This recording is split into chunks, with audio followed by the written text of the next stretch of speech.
नमस्कार, NTV news में आपका स्वागत है। मैं हूं साक्षी। पेश है आज की प्रमुख हलचल। कलेक्टर एवं जिला निर्वाचन अधिकारी श्री साकेत मालवीय ने स्ट्रांग रूम स्थल पहुंचकर निगरानी एवं सुरक्षा व्यवस्था का जायजा लिया। साथ ही स्ट्रांग रूम परिसर की सुरक्षा संभाल रहे जवानों को सजगता के साथ स्ट्रांग रूम की निगरानी बनाए रखने के निर्देश दिए। विधानसभा निर्वाचन 2023 के लिए मतदान 17 नवंबर को संपन्न हो चुका है। सीधी जिले की सभी चारों विधानसभा क्षेत्रों के मतदान केंद्रों में मतदान पश्चात शासकीय संजय गांधी स्मृति महाविद्यालय सीधी में ईवीएम और वीवीपैट को विधानसभा वार स्ट्रांग रूम में रखा गया है। भारत निर्वाचन आयोग मुख्य निर्वाचन पदाधिकारी भोपाल के निर्देशानुसार विधानसभा क्षेत्र के रिटर्निंग ऑफिसर शासकीय संजय गांधी स्मृति महाविद्यालय सीधी में स्थापित ईवीएम वीवीपैट के स्ट्रांग रूम का प्रतिदिन सुबह एवं शाम अनिवार्य रूप से निरीक्षण करना सुनिश्चित करेंगे। इस संबंध में कलेक्टर एवं जिला निर्वाचन अधिकारी श्री मालवीय ने सीधी जिले की सभी चारों विधानसभा क्षेत्र के रिटर्निंग ऑफिसर्स को प्रतिदिन निरीक्षण करने के लिए आदेशित किया है। स्ट्रांग रूम की लॉग बुक नियुक्त सुरक्षा का ड्यूटी रजिस्टर संधारित किया जा रहा है। सीसीटीवी कैमरों के माध्यम से भी सतत निगरानी की जा रही है। इसकी प्रतिदिन की जानकारी मुख्य निर्वाचन पदाधिकारी मध्य प्रदेश को उपलब्ध कराई जा रही है।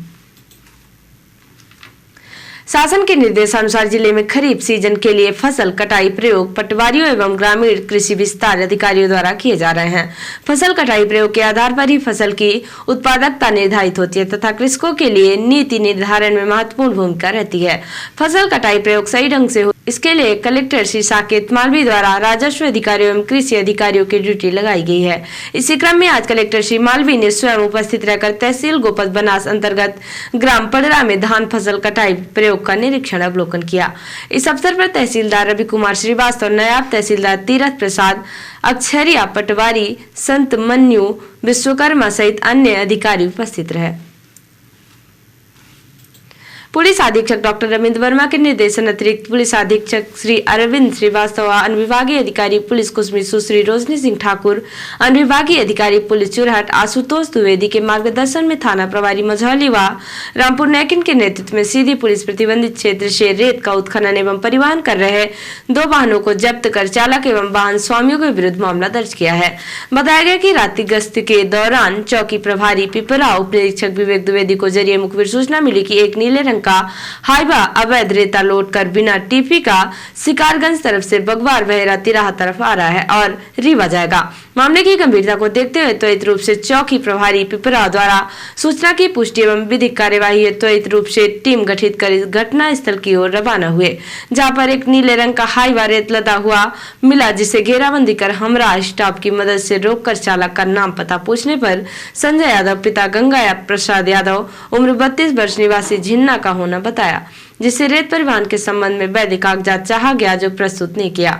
उक्त आरोपी हाइवा चालक का कृत्य आईपीसी की धारा 379, 414 एवं खान एवं खनिज नियम की धारा 421 का अपराध पाए जाने पर आरोपी हाइवा के चालक के विरुद्ध अपराध कायम कर हाइवा वाहन में रेत लोड कुल कीमती 25 लाख रुपए जब्त कर अग्रिम कार्यवाही की जा रही है। इसी तरह थाना मझौली को भ्रमण के दौरान जरिए मुखबिर सूचना प्राप्त हुई कि कुछ लोग अवैध रूप से उत्खनन कर रेत ट्रैक्टर ट्राली में लोड कर परिवहन कर रहे हैं। थाना प्रभारी मझौली द्वारा उक्त सूचना से वरिष्ठ अधिकारियों को अवगत कराया जाकर टीम गठित कर मुखबिर सूचना की तस्दीक के हेतु हमरा स्टाफ को लेकर मुखबिर के बताए स्थान पर जाकर रेड कार्यवाही की गई तो देखा कि ठोगा देवरी नाला पर एक पावर ट्रैंक कंपनी का ट्रैक्टर में ट्राली के रेत लोड कर रहा था, जो पुलिस को देखकर ट्रैक्टर को छोड़कर वहां से भाग गया।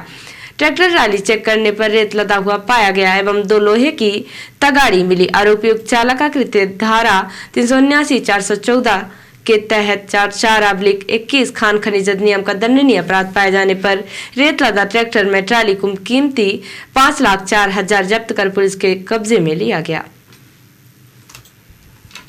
विधानसभा निर्वाचन 2023 दिनांक 3/12/2023 को शासकीय संजय गांधी स्मृति महाविद्यालय के पुराने भवन में ETPVMS के माध्यम से सर्विस वोटर्स के डाक मतपत्रों की गणना की जानी है, जिसके लिए प्रत्येक विधानसभा क्षेत्र के प्रस्तावित counting supervisor, QR code reader, सहायक प्रबंध ई गवर्नेंस सहायक प्रोग्रामर निर्वाचन एवं डाटा एंट्री ऑपरेटर का प्रशिक्षण दिनांक 27/11/2023 को ई दक्ष केंद्र जनपद पंचायत सीधी में समय सुबह 11 बजे से 5 बजे तक आयोजित किया गया है। अपर कलेक्टर एवं उप जिला निर्वाचन अधिकारी राजेश शाही ने निर्देशित किया है कि कर्मचारी टेस्टिंग एवं काउंटिंग कार्य के लिए अपना लैपटॉप लाना सुनिश्चित करें। जारी आदेशानुसार विधानसभा क्षेत्र 76 चुरहट से राकेश कुमार शुक्ला, नायब तहसीलदार तहसील रामपुर नैकिन एवं भूपेंद्र मिश्रा, AEGM रामपुर नैकिन तहसील रामपुर नैकिन 77 सीधी से निवेदिता त्रिपाठी, नायब तहसीलदार कलेक्ट्रेट सीधी एवं रजत राठौर, बैंकिंग सहायक कलेक्ट्रेट सीधी 78 सिहावल से शैलेश पांडे, CO जनपद पंचायत सिहावल एवं राधा रानी गुप्ता, AEGM बहरी तहसील बहरी तथा 82 दौनी से ज्ञानेंद्र मिश्रा, CEO जनपद पंचायत कुसमी एवं सूचित तिवारी सहायक प्रोग्रामर तहसील मझौली उपस्थित होकर प्रशिक्षण प्राप्त करेंगे। उन्होंने संबंधित जनों को निर्देशित किया है कि निर्धारित समयावधि में उपस्थित होकर प्रशिक्षण प्राप्त करना सुनिश्चित करेंगे। नैनीताल रिपोर्टर हिमाई रौतेला ने बताया कि पुलिस ने LLB छात्र की हत्या का खुलासा कर दिया है। हत्या की वजह मैगी खाने को लेकर हुआ विवाद बताया गया है। इस घटना को मृतक के दोस्त ने ही अंजाम दिया था। पुलिस ने उसे गिरफ्तार कर लिया है। घटना का खुलासा करते हुए SP सिटी हरबंश सिंह ने पत्रकारों को बताया कि LLB छात्र पार्थ हत्याकांड के कुशल अनावरण हेतु घटनास्थल के आसपास के लगभग 120.150 CCTV कैमरों को चेक किया गया। मृतक पार्थ के साथ अंतिम समय तक अभियुक्त कमल रावत उर्फ भदुआ ही मौजूद रहा। घटना के संबंध में मयंक कन्याल के पूछताछ करने पर पता चला कि कमल रावत ही लास्ट तक पार्थ के साथ था व उसके द्वारा पार्थराज सिंह सामंत की हत्या की गई है, जो कि फरार चल रहा था, जिसे 21 नवंबर 23 को देर शाम भाखड़ा पुल के पास से मुखबिर की सूचना पर पुलिस टीम द्वारा गिरफ्तार किया गया। ये 1 नवंबर को वृंदावन बिहार में पार्किंग में एक डेड बॉडी मिली थी। उसके परिजन उसको STH लेके गए थे।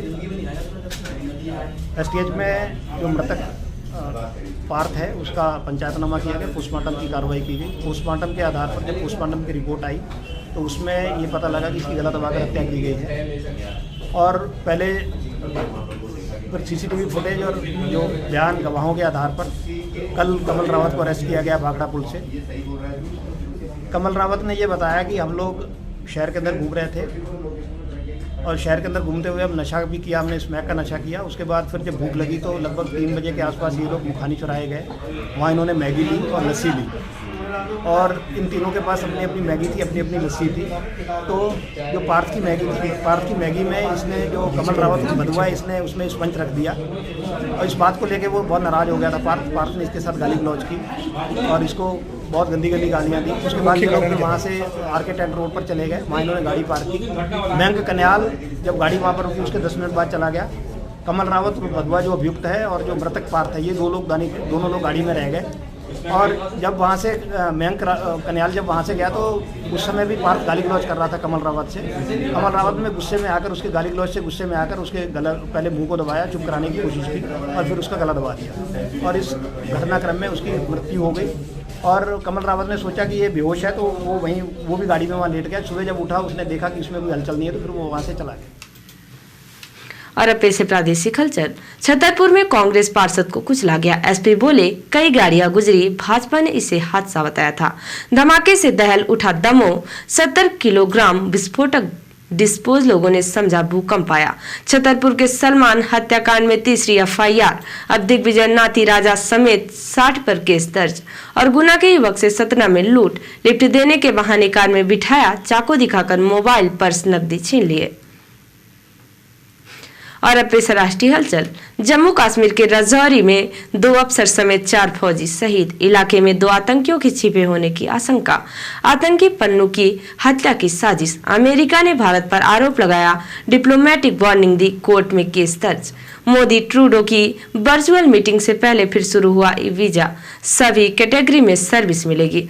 और राहुल के पनौती वाले बयान पर शिवराज बोले देश विरोधी भावना, कहा PM मोदी पर टिप्पणी करके देश भर के खिलाड़ियों का अपमान किया। तो ये थी आज की प्रमुख हलचल। नमस्कार।